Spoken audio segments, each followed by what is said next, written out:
Thân chào cả nhà, không nên xem chùa đâu đó. Nhớ đăng ký, like, comment để ủng hộ team nha. Nửa đêm tôi dùng chìa khóa vạn năng để kết nối mạng. Thấy một cái tên wifi lạ.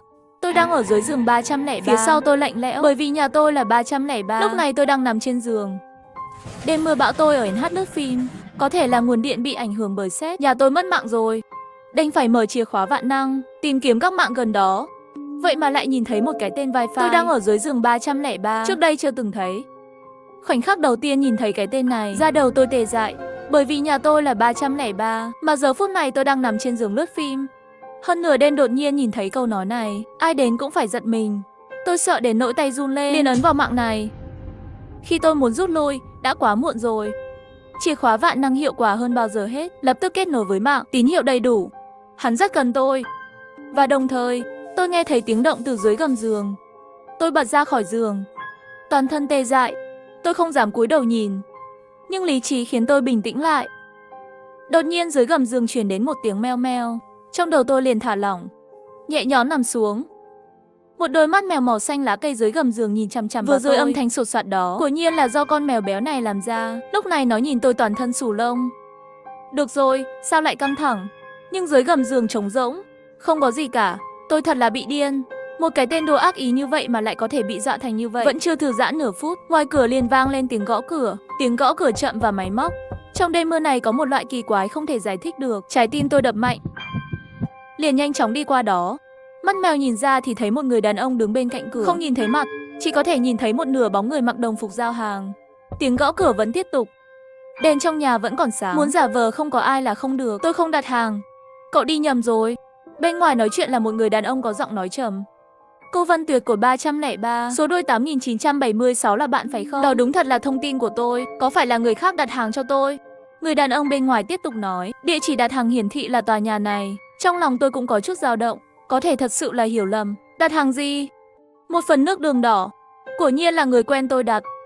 Mấy ngày nay tôi bị đau bụng kinh rất nặng. Thêm vào đó bị bệnh, chỉ có thể xin nghỉ phép ở nhà nghỉ ngơi. May mà lấy hàng cũng không nhất định phải mở cửa.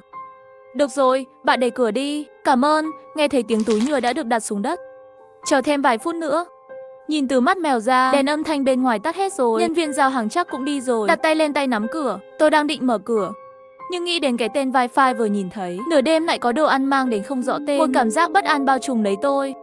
Tôi thu tay trên tay nắm cửa lại. Mở điện thoại ra. Tôi đã gửi tin nhắn trong nhóm chủ sở hữu. 302 đã ngủ chưa? Bạn có thể giúp tôi xem trước cửa nhà tôi có ai không? Tôi nhanh chóng nhận được câu trả lời. Sao thế? Mắt mèo nhà bạn bị hỏng rồi à? Tôi không giải thích nhiều, trực tiếp thừa nhận.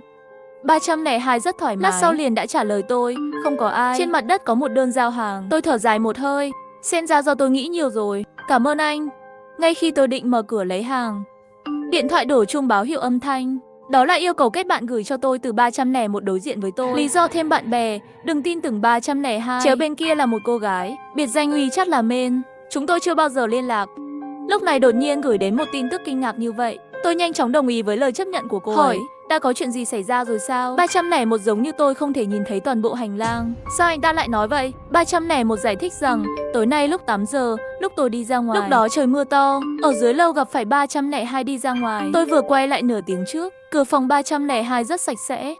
Nửa tiếng nay tôi không nghe thấy ai mở cửa bên cạnh. Đọc xong câu này tôi toát mồ hôi lạnh sau lưng. Đây là tòa nhà dân cư kiểu cũ. Ở gần đó có nhiều công trình đang thi công. Mưa lớn như vậy đi ra ngoài một chuyến, giày phải ướt và bẩn. Sẽ có dấu vết trên hành lang. Chẳng lẽ nói đêm nay 302 đều không có trở về? Vậy tại sao anh ta nói trong nhóm không có ai ở hành lang? Lúc này tôi đứng ở cửa, tâm trí trở nên vô cùng tập trung trong suy nghĩ. Đột nhiên nghe thấy một tiếng thở nhẹ. Và những gì xảy ra tiếp theo khiến tóc tôi dựng đứng. Nửa đêm tôi dùng chìa khóa vạn năng để kết nối mạng. Nhìn thấy một cái tên wifi lạ. Tôi đang ở dưới giường 303. Phía sau tôi lạnh lẽo bởi vì nhà tôi là 303. Lúc này tôi đang nằm trên giường.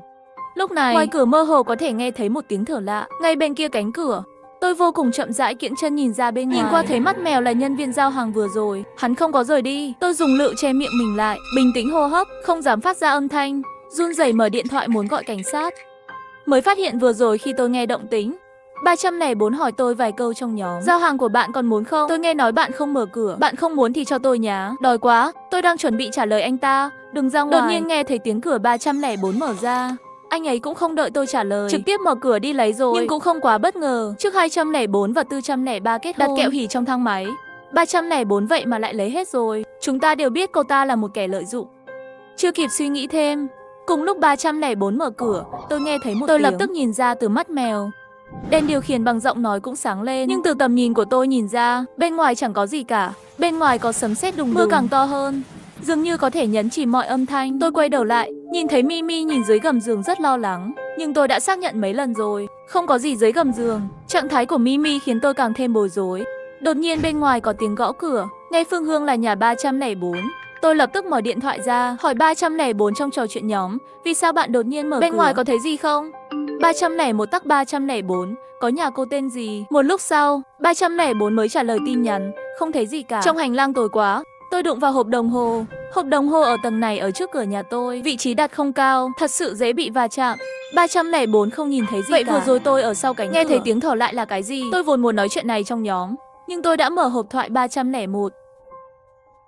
Chị vừa rồi trước khi 304 đi ra ngoài, tôi nghe có tiếng người đằng sau cánh cửa. 301 nhanh chóng trả lời, cô chắc chắn chứ? 303 cũng nói, nghe thấy tiếng ai đó thở sau cánh cửa, nhưng cũng không rõ lắm. Sau đó 301 đã nói 304 nói mình không nghe thấy gì, hoặc là bạn nghe nhầm rồi, hoặc là lời nói phía sau là hiển nhiên.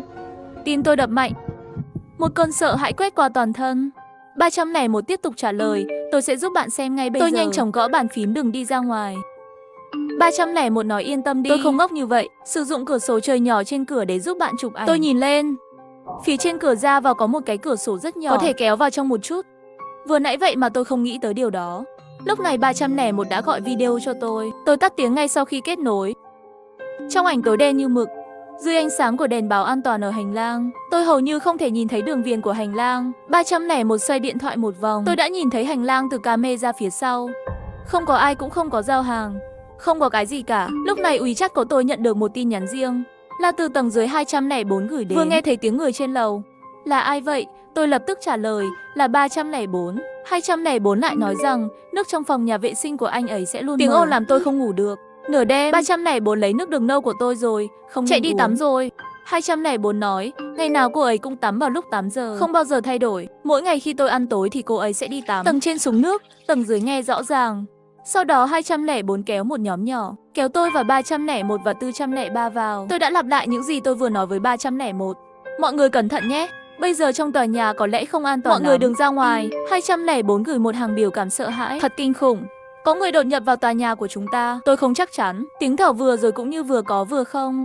301 trả lời, vừa rồi tôi vừa quay video qua cửa sổ, không có gì nhỏ trên hành lang.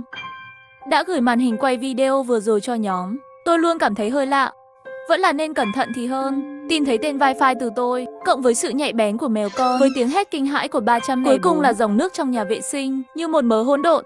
Nhưng luôn cảm thấy có chỗ nào quan trọng bị tôi bỏ qua không? Trong nhóm lúc đó không ai nói chuyện, vì để yên tâm, tôi nhìn lại cái giường trống rỗng. Và những gì xảy ra tiếp theo khiến tôi tuyệt vọng.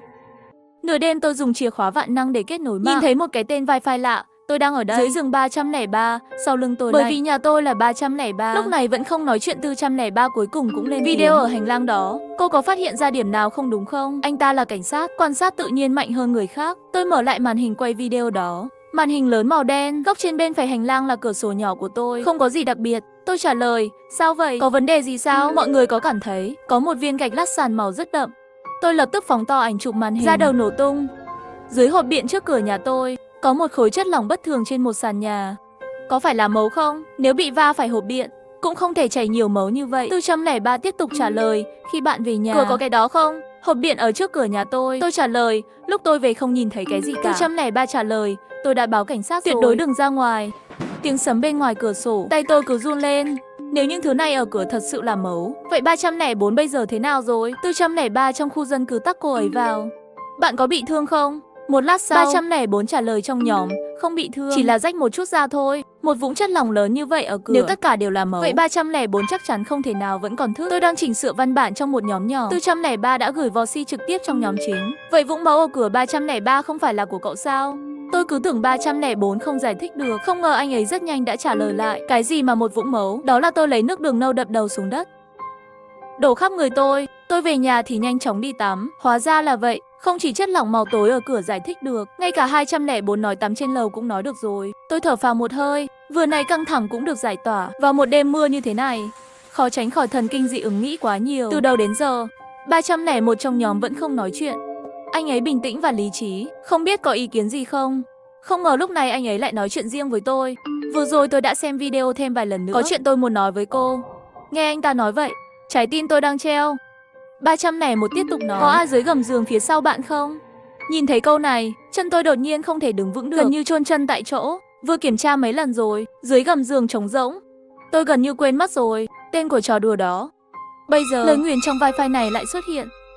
Lúc này, 204 lại gửi tin nhắn, mưa bên dưới cuối cùng cũng dừng lại rồi. Vừa nghe thấy tiếng kéo ghế trên lầu. Vậy hiện tại nghi ngờ 304 tạm thời xóa bỏ. Nhưng bây giờ tôi không có thời gian để quan tâm đến tin tức. Tôi lập tức hỏi 301. Vừa rồi tôi đã kiểm tra mấy lần rồi. Không gì cả. Nhưng câu trả lời của 301 khiến tôi rùng mình. Anh ấy nói tôi vừa xem lại màn hình ghi âm. Tôi thấy chiếc giường phía sau bạn dường như đã di chuyển một chút. Không phải dưới gầm giường có người. Đó là một tấm nệm. Một đạo thiên lôi sẽ dọc bầu trời. Da đầu tôi nổ tung như hỏa đá đứng ở trước cửa. Tôi đã kiểm tra dưới gầm giường rất nhiều lần, luôn bỏ qua tấm nệm dày đó. Mèo có khứu giác nhạy bén, đã sớm phát hiện giường không đúng, cho nên mới có thể căng thẳng như vậy. Lúc này nó ngồi xổm bên cạnh tôi, mắt vẫn không nhúc nhích nhìn chằm chằm vào phòng. Giữa những viên đá lửa, tôi đã hiểu ra tất cả. Hắn vừa rồi đang trốn dưới nệm, thậm chí còn thay đổi tên wifi, chỉ để tận hưởng nỗi sợ hãi của tôi. Đây là một kẻ biến thái, bất cứ lúc nào cũng có thể ra tay. Tôi đã đưa ra quyết định ngay lập tức, liên hệ ngay 301. Hãy để anh ta gọi điện video với tôi theo cách vừa rồi. Nếu không có ai ở hành lang, tôi sẽ mở cửa đến nhà cô ấy. 301 chỉ cách bên cạnh phòng của tôi chỉ cách có 4 hoặc 5 mét. Tôi đi qua đó chỉ mất vài giây. Cho dù trong nệm có thật sự có người, cũng không thể đuổi kịp tôi. Chính vào lúc này, 204 đột nhiên gửi tin nhắn cho tôi. Và những gì xảy ra tiếp theo khiến tôi tuyệt vọng.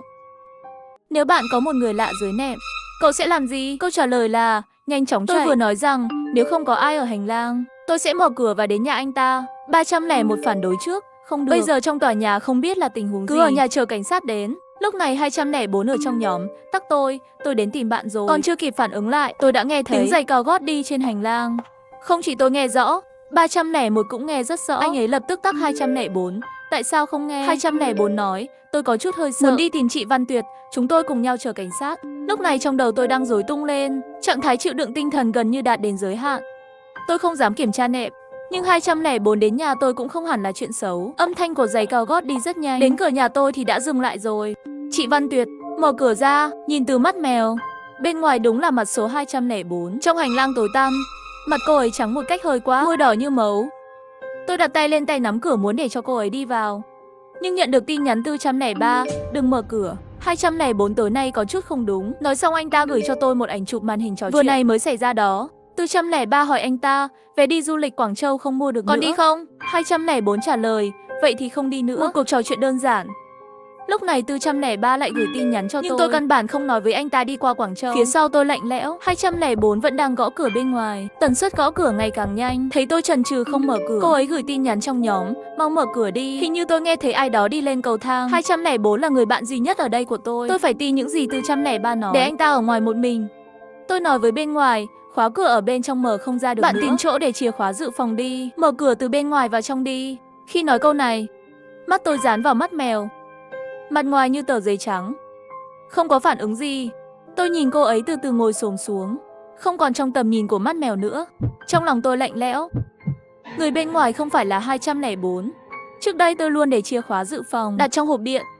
Sau khi 204 phát hiện ra, nó làm như vậy quá nguy hiểm. Tôi từ đó cũng chưa từng bỏ lại một lần nào. Vậy những người ngoài kia là ai? Tôi từ từ ngồi xổm xuống, cả người nằm trên mặt đất. Qua khe cửa dưới cùng, tôi thấy hai người đứng bên ngoài. Một người đi giày thể thao nam ở bên cạnh. Một cái ở giữa cửa, đi đôi giày cao gót màu đỏ yêu thích của 204. Lúc này đôi chân đi giày cao gót kia ngã xuống đất trong tư thế vô cùng vặn vẹo. Tôi có thể tưởng tượng một người đàn ông đứng bên ngoài, đứng trước mắt mèo với 204 như một con rối. Hắn đang chờ tôi mở cửa. Có một tiếng động lớn từ cổng sắt. Người đàn ông đó không giữ được 204. Cô ấy liền ngã xuống dưới. Một cái dập đầu lăn đến khe cửa nhìn tôi. Tôi thấy trong mắt 204 đã không còn sức sống. Không động đậy nhìn chằm chằm vào tôi. Nước mắt tôi chảy xuống. Cố gắng hết sức kiên nhẫn mới không phát ra một âm thanh nào. Trong nhóm lớn 204 còn tắc tôi. Chị Văn Tuyệt mau mở cửa. 302 liền nói, cô mở cửa cô ấy thật đi. Sự rất ồn. Và những gì xảy ra tiếp theo khiến tóc tôi dựng đứng.